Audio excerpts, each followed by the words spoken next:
Hello everyone, तर मी आज तुम्हाला सांगणार आहे की आपला जो व्हिडिओ आहे तो कुठल्या टायमिंगला अपलोड केला गेला पाहिजे आणि यूट्यूब आपल्याला स्वतः या गोष्टी सांगतं आहे. यूट्यूबकडे पूर्ण गोष्टींचे फॉर्मॅट्स आहेत, ठीक आहे. तर तो फॉर्मॅट यूट्यूब आपल्याला देतं आहे. त्याच्यामध्ये पूर्ण आपल्या व्हिडिओचं ॲनलाइज करून यूट्यूबने टायमिंग फिक्स केलेला आहे की तुम्ही या टायमिंगला व्हिडिओ अपलोड केला म्हणजे तुमच्या चॅनलला व्ह्यूज येतील, म्हणजे तुमचे व्हिडिओ या टायमिंगला तुमचे व्ह्यूवर्स या टायमिंगला ॲक्टिव्ह असतात.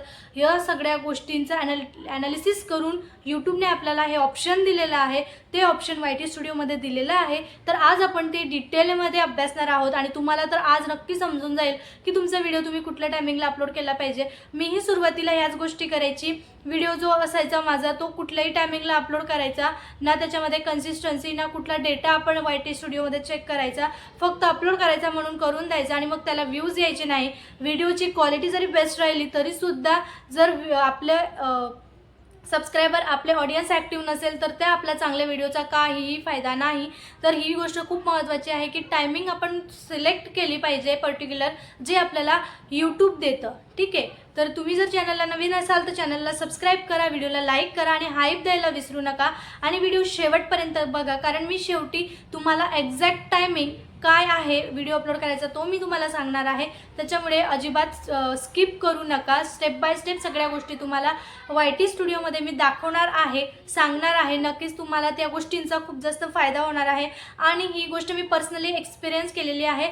जेव्हाही मी माझे व्हिडिओज अपलोड करत होती तेव्हा माझा टायमिंग जो होता पर्टिक्युलर व्लॉगिंगच्या चॅनलसाठी होता, तो संध्याकाळी 6 ते 8 मध्ये मोस्ट ऑफ टायमिंग हा होता. कारण होतं कसं, जसेही जे नवीन यूट्यूबर्स असतात त्यांना टायमिंग काय आहे म्हणजे व्हिडिओ अपलोड करायची ते माहीत नसतं, त्याच्याविषयी काही नॉलेज नसतं, तर आपल्याला त्या गोष्टी करायच्या आहेत. तर आपण आता सुरुवात करूया की नेमकं कुठल्या टायमिंगला आपण व्हिडिओ अपलोड केला पाहिजे आणि यूट्यूबने नेमकं कुठे हा डेटा दिलेला आहे जो की आपल्याला दिसत नाही आणि आपण ते शोधत नाहीत आणि त्याच्यामुळे आपलं चॅनल आपले व्हिडिओ चांगले असून सुद्धा त्याच्यावर व्ह्यूज येत नाहीत, ठीक आहे. तर मग आपण आता बघूयात नेमकं काय करायचं आहे. तर बघा, सगळ्यात आधी आपल्याला करायचं काय आहे, YT स्टुडिओ तुमच्याकडे असेल तर त्या ठिकाणी YT स्टुडिओ ते ओपन करून घ्यायचं आहे. नसेल तर क्रोम ब्राउझरला जा आणि तिथं जाऊन डाउनलोड करा, ठीक आहे. तर बघा, या ठिकाणी आपला इंटरफेस हा ओपन झालेला आहे. या ठिकाणी पूर्ण आपल्या चॅनलची इन्फॉर्मेशन दिलेली असते. त्याच्यामध्ये व्ह्यूज म्हणा, वॉच टाईम म्हणा, सबस्क्रायबर म्हणा आणि एस्टिमेटेड रेव्हेन्यू म्हणजे तुमचे डॉलर हे जनरेट झालेले असतात. ज्याचं चॅनल मोनोटाईज आहे त्याच्या चॅनलवर डॉलर जनरेट झालेले असतात, ठीक आहे. तर या ठिकाणी तुम्ही बघू शकता चॅनल आहे. खाली तुम्हाला या ठिकाणी 5 ऑप्शन्स दिलेले आहेत: डॅशबोर्ड, कंटेंट, ॲनालिटिक्स, कम्युनिटी आणि अर्न. तर बघा, डॅशबोर्डमध्ये पूर्ण तुम्हाला हे दिसणार आहे, म्हणजे तुम्ही लेटेस्ट कुठलं कंटेंट पब्लिश केलं आहे, व्ह्यूज किती आहेत, सबस्क्रायबर किती आहेत, या गोष्टी दिसणार आहे. कंटेंटमध्ये तुम्हाला दिसणार आहे म्हणजे तुमचे व्हिडिओज, शॉर्ट व्हिडिओची लिस्ट, लॉंग व्हिडिओची लिस्ट, लाईव्ह स्ट्रीम, ठीक आहे. आणि त्याच्यानंतर जर तुम्ही प्लेलिस्ट बनवली असेल तर त्या सगळ्या गोष्टी तुम्हाला त्या ठिकाणी दिसणार आहेत. थर्ड पॉईंटमध्ये आपल्याला दिसणार आहे ॲनालिटिक्स. तर बघा, या ठिकाणी ॲनालिटिक्समध्ये तुम्हाला काय काय ओव्हरव्ह्यू, त्याचे काय ऑप्शन्स आहेत: ओव्हरव्ह्यू, कंटेंट, ऑडियन्स, रिव्हेन्यू आणि ट्रेंड्स.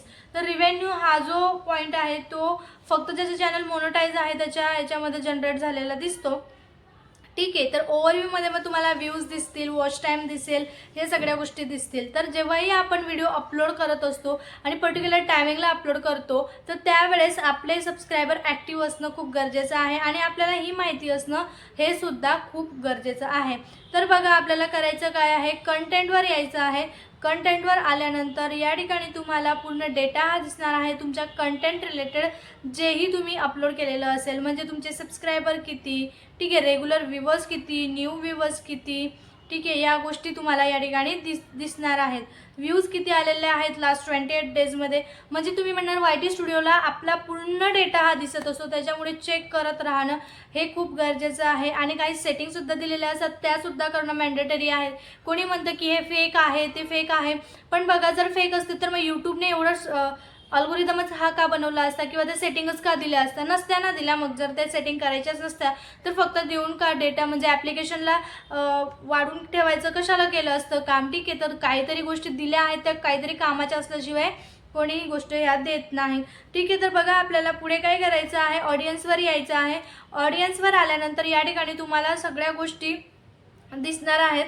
तर बघा, ऑडियन्सवर आल्यानंतर तुम्हाला इथं मंथली ऑडियन्स म्हणजे एका महिन्यात किती ऑडियन्स आले, सबस्क्रायबर किती आले एका महिन्यामध्ये, ठीक आहे, ते दिसणार आहेत. तर एका महिन्यामध्ये इथं 803 सबस्क्रायबर आले म्हणजे प्रिव्हियस 28 डेजमध्ये हे या ठिकाणी दाखवतं आहे. ऑडियन्स बाय बिहेवियर दाखवतं आहे. पॉप्युलर विथ न्यू व्ह्यूवर्स म्हणजे नवीन आलेले जे माझे सबस्क्रायबर आहेत किंवा माझी फॅमिली आहे त्यांनी कुठले कुठले माझे व्हिडिओज बघितले आहेत, तर या ठिकाणी सगळ्या गोष्टी यात दिलेल्या आहेत. आता महत्त्वाचा पॉईंट असा की आपले व्ह्यूवर्स कधी ॲक्टिव्ह असतात. आता बघा हा पॉईंट जो आहे, when your viewers are on YouTube, खूप महत्त्वाचा पॉईंट आहे. या ठिकाणी आपल्याला दिलेला आहे की आपण व्हिडिओ कुठल्या टायमिंगला अपलोड केला पाहिजे म्हणजे आपला व्हिडिओला व्ह्यूज येतील आणि आपला व्हिडिओ व्हायरल होईल. तर बघा या ठिकाणी माझं जे व्हिडिओचं या ठिकाणी दिलेलं आहे, माझा डेटा ॲनालिसिस करून यूट्यूबने मला हा डेटा प्रोव्हाइड केला आहे की लास्ट 28 डेजमध्ये तुमचे व्ह्यूवर्स कुठल्या टायमिंगला जास्त ॲक्टिव्ह होते म्हणजे मग मी नेक्स्ट व्हिडिओ त्या टायमिंगला पोस्ट करू शकते. बघा 11 ते 6 मध्ये म्हणजे रात्री 12 ते 6 मध्ये एकही व्ह्यूवर्स ॲक्टिव्ह नाही. नंतर सकाळी 6 वाजेपासून तर दुपारी 12 पर्यंत या ठिकाणी टायमिंग आहे. 8ला किती, 9ला किती, 10 वाजता किती ॲक्टिव्ह आहेत, 11 वाजता किती आहेत, म्हणजे पर्टिक्युलर एक एक तासाचा सुद्धा इथं डेटा दिलेला आहे. म्हणजे तुम्हाला समजेल की नेमकं कुठल्या तासाला म्हणजे आपण म्हणू शकतो. आता बघा तुम्ही म्हणाल की इथं तर 6 तासांचं दिलं आहे, मग 6 तासांचं म्हणजे 5 ते 6 मध्ये आता 12 ते 6 मध्ये कुठल्या टायमिंगला आम्ही अपलोड करू तर तिथं तेही डिटेलमध्ये दिलेलं आहे एका तासात.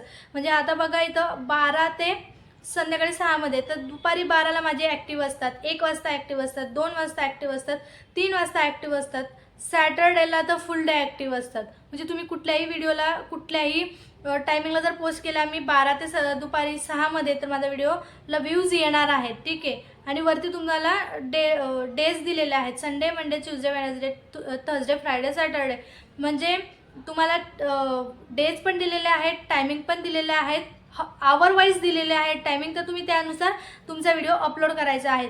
जिथं तुम्हाला डार्क दिसतंय त्या ठिकाणी तुमचे व्ह्यूवर्स जे आहेत ते जास्त ॲक्टिव्ह आहेत आणि जिथे एकदम फेंट दिसतंय त्या ठिकाणी तुमचे व्ह्यूवर्स नाहीत, ठीक आहे. तर याप्रमाणे तुम्हाला या ठिकाणी ॲनालाइज करायचं आहे, त्याच्यानंतर तुम्हाला तुमचा व्हिडिओ अपलोड करायचा आहे, ठीक आहे.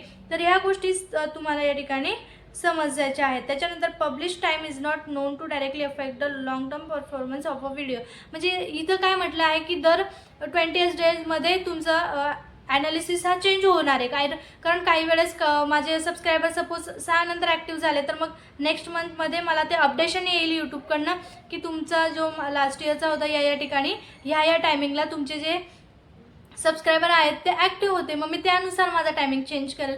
मग तुम्हाला या गोष्टी लक्षात ठेवायच्या आहेत. YT स्टुडिओ एकदा चेक करायचं आहे की आपल्याला त्यामध्ये नेमकं कुठल्या गोष्टी सांगितलेल्या आहेत.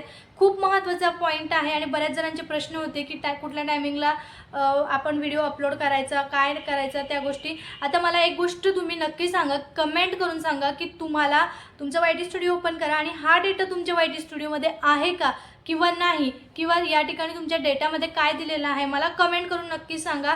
आणि तुमचे काही प्रश्न असतील तर ते तुम्ही मला कमेंटमध्ये नक्की विचारू शकता. चला तर मग भेटू नेक्स्ट व्हिडिओमध्ये. तोपर्यंत बाय बाय, थँक्यू.